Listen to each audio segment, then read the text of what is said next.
Good evening, everyone. My name is Mark Anthony, and I will be doing an ideological critique of Victoria's Secret. Ideology is defined as a system of ideas or patterns of beliefs that determine a group's interpretations of some aspects of the world.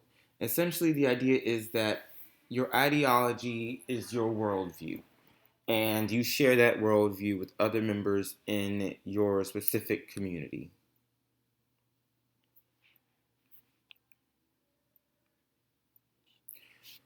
For this presentation, I wanted to highlight a couple aspects of ideology as mentioned in the textbook: membership, goals, ultimate authority, values and norms, and resources. For my analysis of the Victoria's Secret commercial, I'm going to talk about how these things specifically are addressed in the commercial. Within ideology, there are a couple different areas of study. To highlight a few, there are Marxism, feminism, structuralism, semiotics, cultural studies, and postmodernism. For this presentation, I found that postmodernism was the most useful. Theories based on the notion that our culture has moved into a new phase following modernism, and modernism championed reason as a source of progress in society and privileged the foundation of systematic knowledge. That is a very long sentence. However, the truth of it is that at one point we lived in an age where information was controlled. And now we live in the era of technology, so knowledge is a lot more free and accessible to any and everyone. Semiotics is also interesting for this commercial because you'll notice the way that the people move, the things that they hold, and the way they place their hands kind of lead the viewer to a certain destination, if you will.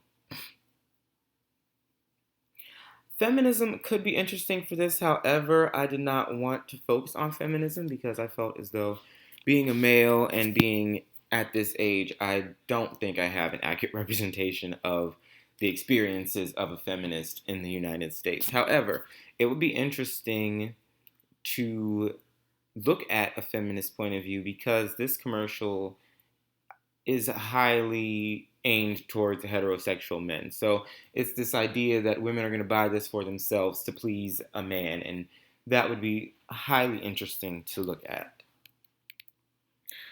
Take a moment and click the link to the commercial.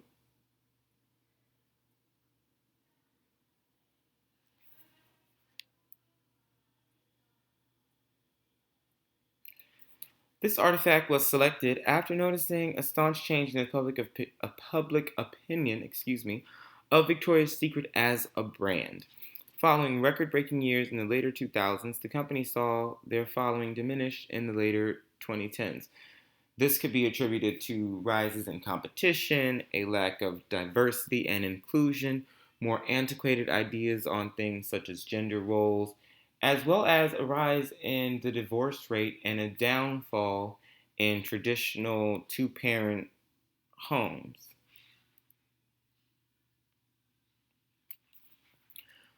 Our textbook made a mention that plump lips are seen as a sign of good health, beauty, and youth. I found that very interesting because, as you noticed in the commercial, many of the women look a certain way. They're voluptuous, yet they're exceptionally thin. Their bodies are in immaculate shape, and they do have fuller lips. All of these show modern trends in the United States today. So it's interesting to note that there's a line in the sand over this. Either you adhere to these standards or you adhere to something else. And in later years, many women have begun following a different set of guidelines for their beauty.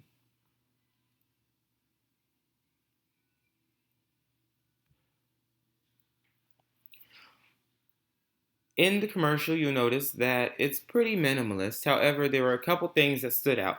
The narrator repeatedly used the word natural and sensual. The way that the models moved were very sexual in nature. Their gestures were very suggestive.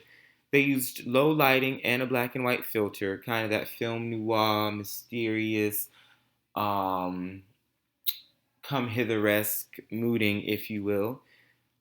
There was a lot of semi-nudity. It was close. They played with the camera angles. You couldn't really tell what you were seeing until the lights opened up.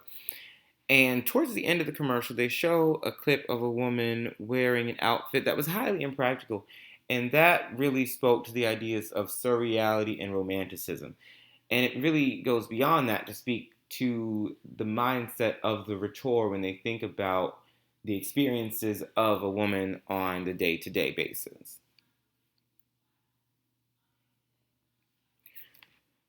So, after watching the commercial and getting my notes together and formulating my thoughts on it, I wanted to figure out what stood out the most to me.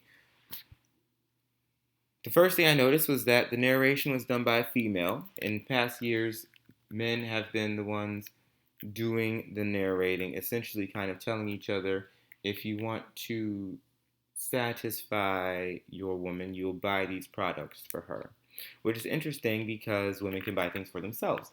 So why didn't the commercials feature things saying, hey, buy this for yourself and feel great? However, I digress. As I mentioned before, looking at things semiotically, the model motions to her hips and thighs very seductively. Yes, the commercial is supposed to be aimed at selling towards women. However, for a large percentage of the population, women don't respond to overt sexuality from other women the way males do.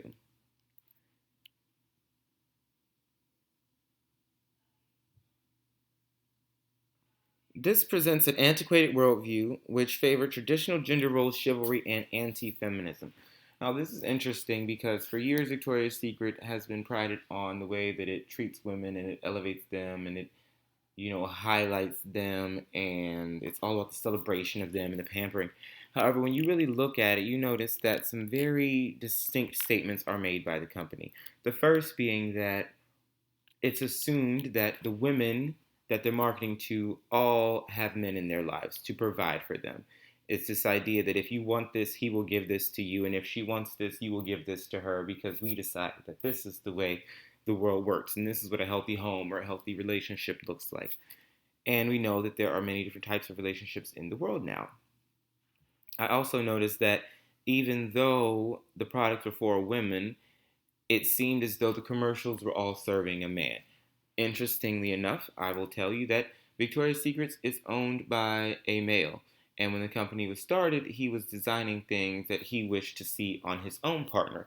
So fast forward 30, almost 40 years, you can see that while the notion was sweet then, in 2019, we live in a world that's much more about ownership with things like the Me Too movement and feminism and the Pink Parade.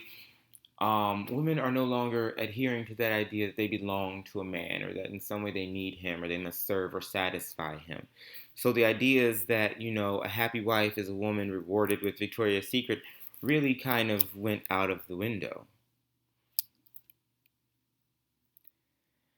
Postmodernism, the school of thought that states that the world has moved into a new phase, is perfect for this kind of critique because if they took a chance to look at Victoria's Secret, they would notice that it's essentially outdated. It's no longer a world where John Travolta is trying to get Sandy. It's much more in your face. It's much more equal. Women can ask men out, things of that nature. So it's not hard to believe that the company experienced a loss in sales and relevance. They canceled their holiday, excuse me, canceled their holiday fashion show after more than a decade, when at one point their fashion show rivaled the NFL Super Bowl as the most viewed show on CBS. They featured A-list performers, all of that. So for them to have canceled it outright makes a very particular statement. Last thing I'm going to notice before coming back to the cancellation of the parade, or excuse me, of the fashion show, is that rival brand competition capitalized on the lack of representation and progress represented by Victoria's Secret. When other companies noticed that Victoria's Secret didn't want to feature curvier women or darker skinned women or women with different hairstyles or women with more natural features or women of different ages, other companies essentially stepped in and said, hello, we will accept you, we will market you, we will cater to you. Going back to the cancellation of the holiday fashion show, Victoria's Secret canceled this show because they did not want to include those different types of diversity. So, thinking that they canceled a show because they didn't want to show a different type of diversity essentially proves the entire point of my presentation in stating that there was a lot of smoke and mirrors within the company, and that on the outside it seems as though it was a catalog for women to buy comfortable clothing. It was a catalog and a company designed for women by men for men. Essentially, the idea that if we set up a notion where women want this and we set it up in such a way that men have to provide this by setting the price high and establishing different nuances, then men will get to see women who behave like this. And that idea totally clashes with the new ideas of feminism, inclusion, and gender identity that have come up in the latter 2010s. As a contribution to the study of communication, I would suggest that a communications major or post communications major working in advertising or marketing or merchandising or brand representation could take a look at Victoria's Secret and either help them or help other brands find ways to bring themselves up to the times. Abercrombie and Fitch is another company that is struggling right now because they adhere to a very streetcar called desire idea of what it means to be American. To them, every American male has a six-pack and huge shoulders, and he wears white t-shirts with cut-off jean shorts. However, that's not every American male anymore. Every American woman isn't blonde-haired and blue-eyed and just excited to ride on the hood of a car. So when they show that type of imagery, people cannot relate to it. And that's kind of what happened with Victoria's Secret, is that as women became more independent and empowered, the idea that she was going to wear an uncomfortable corset all day just to impress her boss was no longer appealing. When now women can impress men with their academic merits or various other things. And I think that that speaks in part, one, to the progress the world has made in later years, as well as the stubbornness presented by the brand when watching these changes as they went on around them.